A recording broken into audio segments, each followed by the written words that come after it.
Hello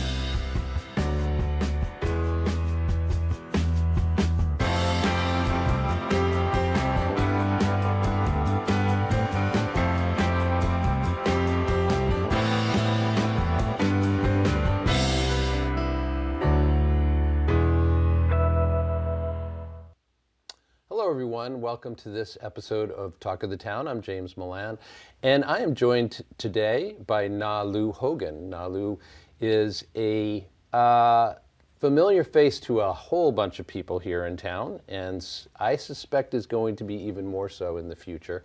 We featured Ms. Lu on our newscast about a month ago because she had, at that time, found out that she had won the Teacher of the Year for Foreign Languages here in the state of Massachusetts for the entire state. And we wanted to celebrate that. We went into her classroom as well and got a sense of what makes her so special as a teacher. And we were all so taken by her personality and her approach to the teaching that we asked her to come in and have a longer conversation. So I am delighted to be able to sit down and speak with you for a good long while, and welcome to ACMi. Thank you so much, James, for having me. I'm very excited to be here. Yeah, so let's start. I want to actually, talk about your whole biography, if you don't mind. But let's start by just reminding people. I mentioned at the outset here, of course, you're an award winner recently. Yes. And that's been true in your life now for a little while. You've had a chance to kind of get used to it. Just share some of your thoughts about like this particular, recognition and also the work that you do at the Audison. Definitely. So I was hired over 10 years ago by Arlington District, and I was the first full-time Mandarin teacher. So when I was first hired, I was actually teaching both middle school and high school. And now we have 4 Mandarin teachers in the district. So that's a testimony of success of Mandarin program in this town. So I taught for over 10 years, and over the 10 years, I've been implementing ACT4 guidelines and standards into my teaching. And every day I try to polish my curriculum. And every class I try to modify it so that it benefits my students to the most. Mm-hmm. And so last year when I was nominated to be one of the ACT4 candidates, MAFLA candidates. So we'll just clarify that that's the Massachusetts Foreign Language Association, MAFLA. Mm-hmm. Yeah, Teacher of the Year, yeah. And what's ACTFL, just in case you make reference to that? ACTFL is a national foreign language organization for United States. So that's the sort of top tier, top level. Gotcha. I spent 6 months to prepare my application, including student work sample, student recommendation letter, recommendation letter from my supervisor. Mm-hmm. And when I heard I was one of the finalists in July, I believe, either in July or August, I was really excited. So I prepared myself well for the interview. I thought about my teaching philosophy, I thought about my teaching techniques, and I thought about what I want to say to the interview panel about my teaching and about who I am as a teacher. And when I heard that I won the Teacher of the Year, it was just like I can't describe it. It was like incredible, amazing. It was really nice to have my work recognized. Yeah, I have no doubt that you, like all teachers that I know, you do the work for different reasons. You don't do the work for the recognition that you might get for it at some point. Right, Clearly that was the case for you as well. But it is really interesting that the award itself demands or seems to include both the ability to do some really great, effective teaching within the classroom, but also the ability to be super thoughtful about what it is that you're doing and to be really, really organized. Yeah. And so that combination of having a really strong teaching personality that works for your kids and being very well organized does seem to be a combination that you kind of have mastered here. Yeah, 100%. I think you just described my personality. So as a matter of fact, as a student back in China, my high school favorite subject was physics, which required a lot of logical thinking skills and organization skills. And I myself, in my private life, I'm very spontaneous as well.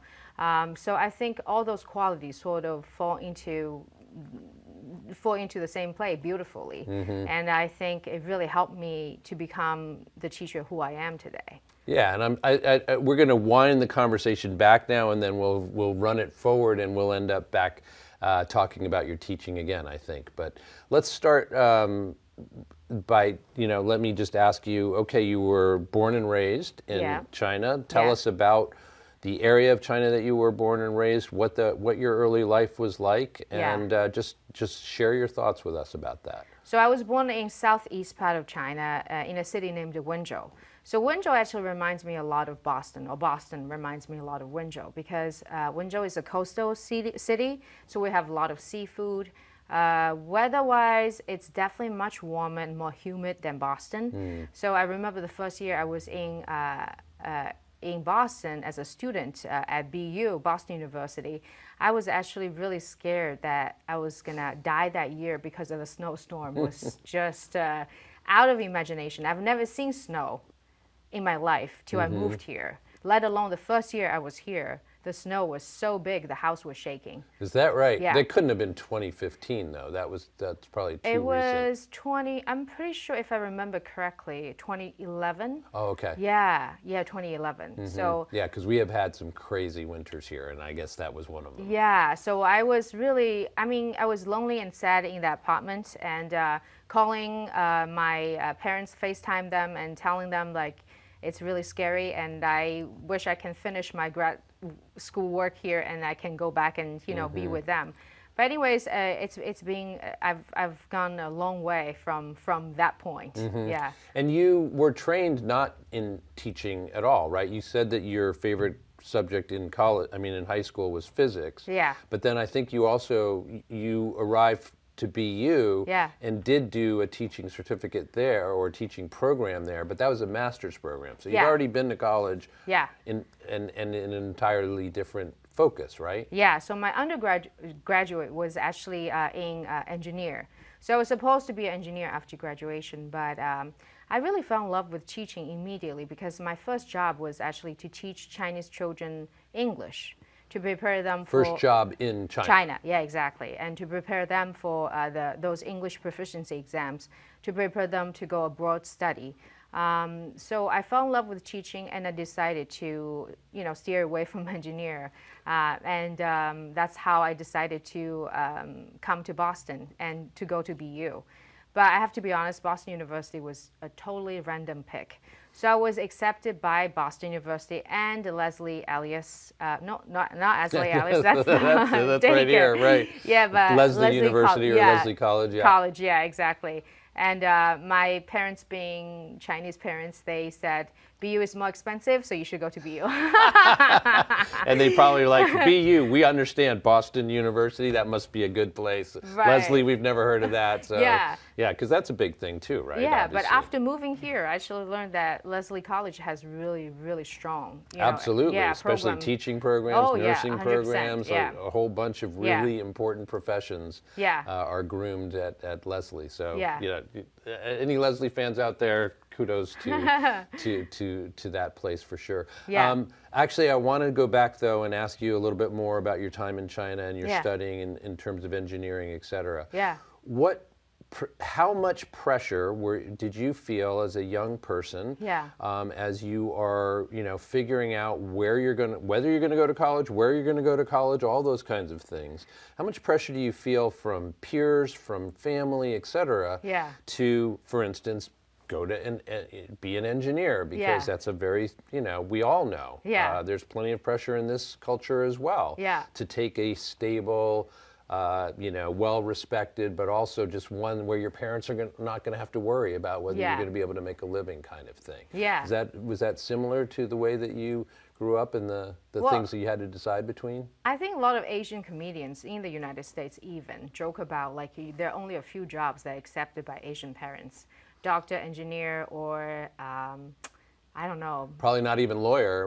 Right, I don't know. Just so engineer was definitely one of the jobs that was favored by parents. But to be honest with you, my parents never put much pressure on me because I was already a perfectionist. You know, I was very hard on myself. Is that right? Yes, and growing up in China, it was very difficult because the competition was very fierce. And I don't know if people have heard of the infamous Gaokao, the college entrance exam in China.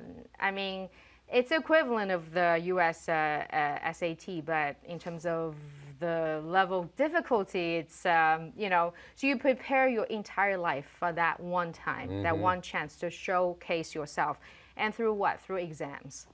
It's not even like putting together application and showing your extracurricular activities. It's just like you have 3 days where you were in that room in the same space and everybody sort of treat you as a prisoner because, you know, you can't cheat, you know. Obviously, it's not that people are intentionally trying to cheat, but like, you know, maybe some students, right? So my point is that it was a lot of pressure. Well, that's exactly. I mean, that kind of pressure. It's almost astonishing.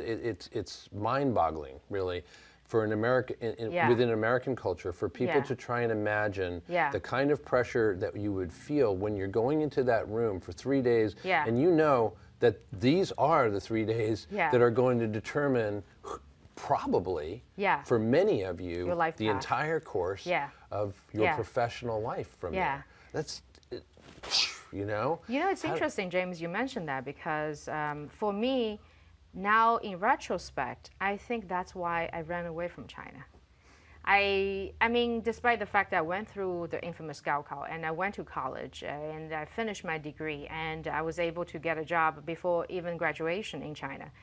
But that amount of pressure I went through, you know, you just need a chance to start over, you know, and I still want to pursue education because I'm like, you know, curious just like you. I'm like, you know, I'm craving for new knowledge. I'm craving for new techniques, you know, in teaching or in any other area that, you know, I decided to do. But I think the amount of pressure was not healthy. So I'm so happy that I'm here. And I don't know, because I can't say the present China is like their education, whether it's just as like stressful as it was when I was a student. But I have to tell you, make a confession here, that I'm very happy that I'm raising my kids here. I actually want to ask you about that, and I will just throw in as an aside that I work as a college counselor, a college advisor, have for many, many years.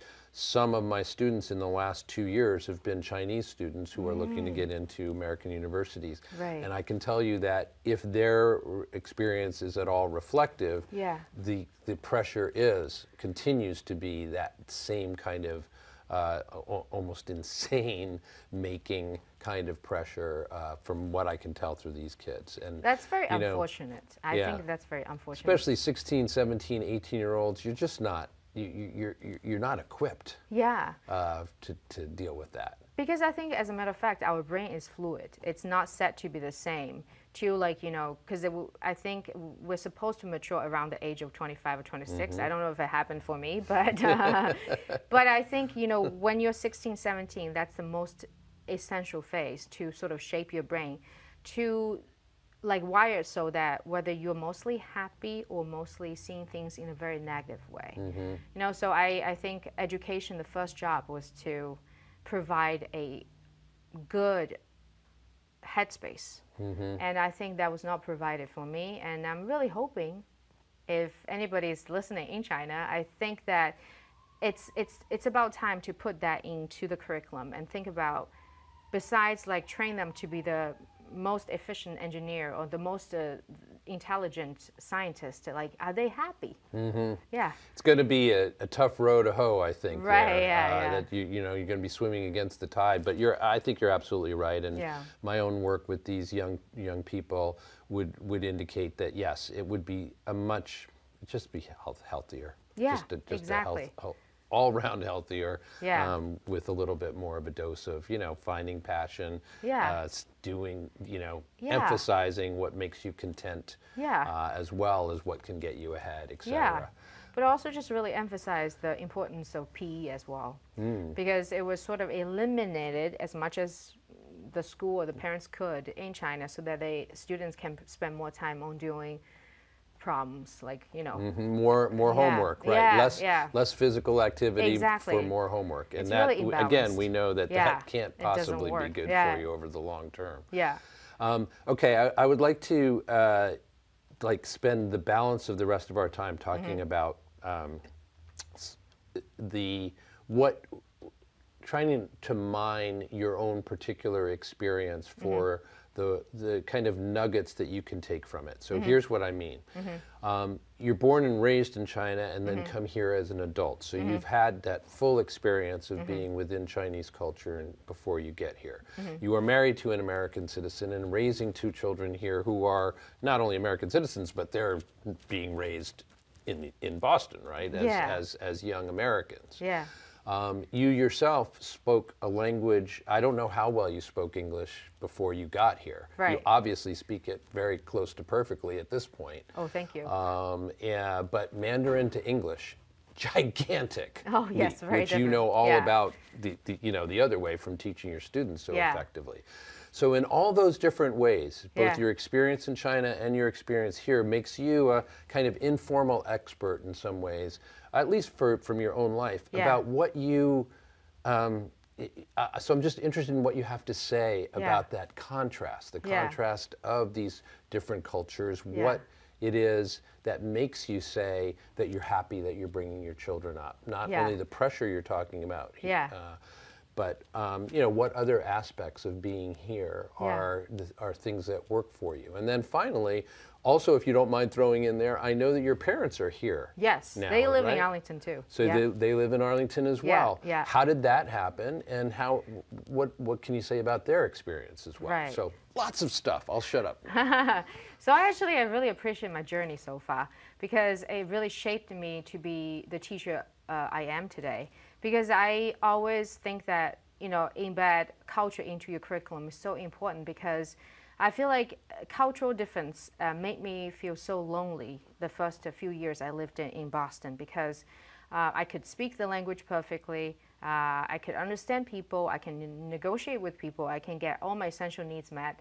But the thing is, like, I can't blend in the community very well, because I don't really understand their sort of social norms or culture, and they obviously don't understand where I'm coming from, So over the course of the past over 10 years living in Arlington, living in Boston, living in all the small towns that I've lived in Massachusetts, I've learned that you have to be open-minded about embracing new culture, but also it's important to celebrate your culture by telling people about your culture. And that's why I'm so glad I'm actually teaching Mandarin here, because I feel like I find a home by teaching Mandarin. And my students in my community, and my town is my community, because Arlington is actually a really nice home, because the town has celebrated Lunar New Year. This is their 3rd year, I believe. Will be the 3rd year, right? Yeah. So, and my students will performance at both of the celebrations, and then they did a wonderful job. And when I see the Chinese audience, or let me correct this, all the residents who live in Arlington have Asian background who celebrate Lunar New Year, it's almost like a Venn diagram, the overlapping piece. I feel like my students sort of brought them together. And when I see those people who don't speak English very well, who probably feel somewhat isolated on a daily basis, when their eyes sort of sparkle, when my students were singing songs in Mandarin and greeting everybody in Mandarin and saying Happy New Year in Mandarin, it was a wonderful connection. And I think that made my job so important in my heart, and so meaningful as well. Yeah, that is one thing about teaching foreign languages, which, as you know, I did as well for many years. That the cultural element is so embedded in what it is that you're doing, and that 100%. adds so much richness that it's no knock on any other subjects that one could teach, because there's plenty of interesting stuff to be taught in math and history and all that stuff.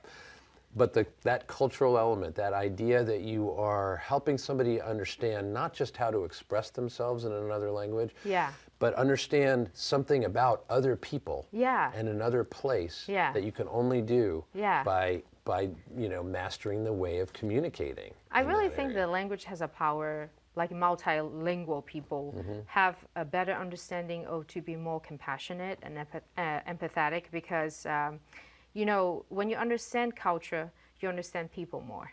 And you understand people beyond your background, beyond your origins, so you become more inclusive. That's a power of foreign language, I think. And if you can include people who feel lonely in a new home, I think you probably just did the most wonderful thing. Yeah, and I have to say you spoke about that most eloquently on the for the news piece that we did. Thank just you. how that was your sense from the Lunar New Year celebration was one in which Yeah. there's a lot of people who were feeling really at home Yeah. in this new place through that, Yeah. which is great. And I want to tell you another story. I mean, we don't have much time, but I want to tell you another story and the power of language. So, of the past summer vacation, my parents and I, all of us, my family, went to Paris for like a vacation. And when I was walking down the street, I saw one of my students, and I couldn't believe because I thought like must be because I was really tired. How is it possible Right, a so you artisan could- graduate was sitting on a patio, like a French restaurant patio, And then he said to me, 你好，吕老师.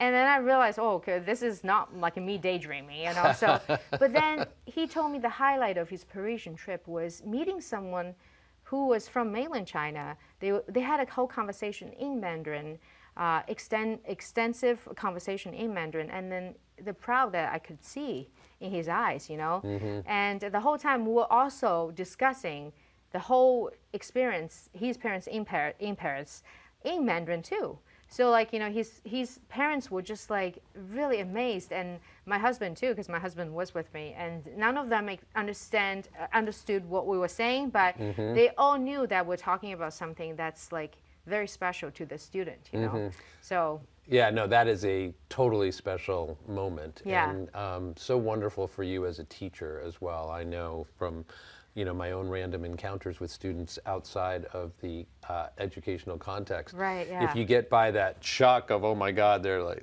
where they see you with your family and they realize that, oh yeah, you're a human being in that way as well. Yeah. But if you get by that, so often there can be a magical component if Yeah. what you've had is a very successful experience within the classroom. Yeah. And I think that's a great way for us to finish up back in the classroom where we started. Can I just add one more thing, James? Sure. I feel like the fact that the student had translated all the tasks that pre-planned by me, that students practice in class, to spontaneous conversations. That's really a sort of transition from performance to proficiency. And what you want students to have is proficiency, that spontaneous conversation ability. And I think the fact that he was able to carry on a conversation with someone from China who is probably not a teaching background, like who did not have a teaching background, and was able to understand my student, and my student was able to understand him. So the back and forth conversation that really showcased his proficiency. And that's something not only he should be proud of himself, but I am very proud of. Oh, absolutely. Yeah. No, it's incredibly empowering to be able to speak for yourself and say things that actually mean something to you in another language. Yeah. And I have seen it and felt it myself, enough to know that there is an absolute magic in that. And you, as the teacher who made all that possible, literally made that possible for this young man, you should feel good and proud about that. Having visited, so again, I want to circle back to talking about your teaching. Having visited your classroom even briefly, what I was struck by again, I taught Spanish for many, many years and did it in a way so that my students were speaking a lot of Spanish in class from a very early point in the curriculum. And that's not easy to do. that much harder, I think, with Mandarin, like almost everything is when in terms of teaching American students a language. There is very little that is as hard as Mandarin as far as I'm concerned.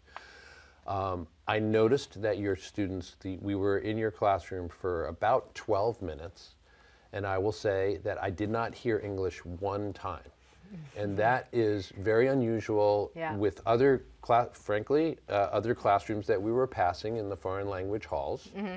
And with, what I have seen is the case in many, many language classes.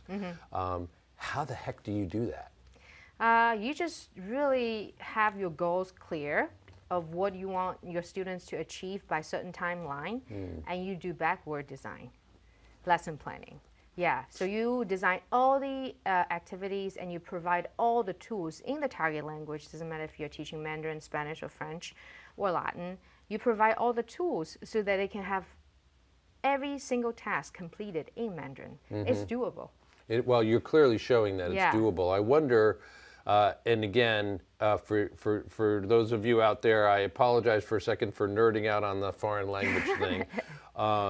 But how do you establish that baseline of having them understand from early on when they really can't communicate very effectively that nonetheless they have to not resort to English, and you're not going to either? Through a lot of body language, through a lot of pictures, through a lot of videos, through a lot of video storytelling, and provide the students that the words they need to express themselves from the get-go. And then over time, you do the repetition of practice through different themes. Because you can have vocab repeated through different themes. You can talk about who am I and have the same set of vocab to talk about family. So there's a lot of overlapping. It's like a very gentle scaffold, and you have to plan with a lot of purpose. A lot of purpose in your mind and a lot of goals in your mind so that you can provide a successful learning path for your students. I have to say, the class you observed was 8th grade class, but even if you come to my 7th grade class, they can still speak Mandarin only in my class. Right, and that would be their first contact with Mandarin, pretty much. Well, for many of them? Yeah, for many of them, because some of them, I think, actually, I think majority of them took Mandarin in 6th grade, but they only have it every other day. So basically, a year is a half year, sort of exploring experience. And but the content that I teach is brand new to them. Yeah, and clearly just the rules of the road, so to speak, for them, the way that you set it up is like, I could tell that you have this excellent combination of being very warm, very involving and engaging, but also you're not going to take any, you're quite firm. I tell my students, I only have them for 48 minutes every day. That is not a lot to take up a language as hard as Mandarin. So I want them to walk in and be productive every minute. And that expectation was set for myself first. So I make sure that my lessons are planned so that students have activities that are goal-oriented to do throughout the 48-minute period, because I really cherish every minute the students have with me, because I want them to be able to be very conversational. Because after 2 years with me, the goal of their proficiency level is supposed to be novice high. But many, many years ago, when my students took the Apple test, which is AAPPL, which is from ACTFL, the language organization. So we did the interpersonal oral test, and most of my students have reached intermediate low to intermediate mid. And the reason they can reach that level is because everything has to be planned with a purpose. Yes, purposeful planning, I think, is one of your areas of expertise. The conversation is, we're done, just like that, which is really great in terms of just how quickly it's gone by, means how interesting it was. On the other hand, I just want to get you back to talk about all this stuff some more sometime. Oh yeah, 100%. Let's try and arrange that if we can. Yeah, thank you so much, James. Absolutely. For this. Yeah. You can tell why she's the Teacher of the Year, folks. I'm James Milan. This is Talk of the Town. We'll see you next time. ACMi productions are only made possible with your support. Visit patreon.com/ACMi to learn how you can help.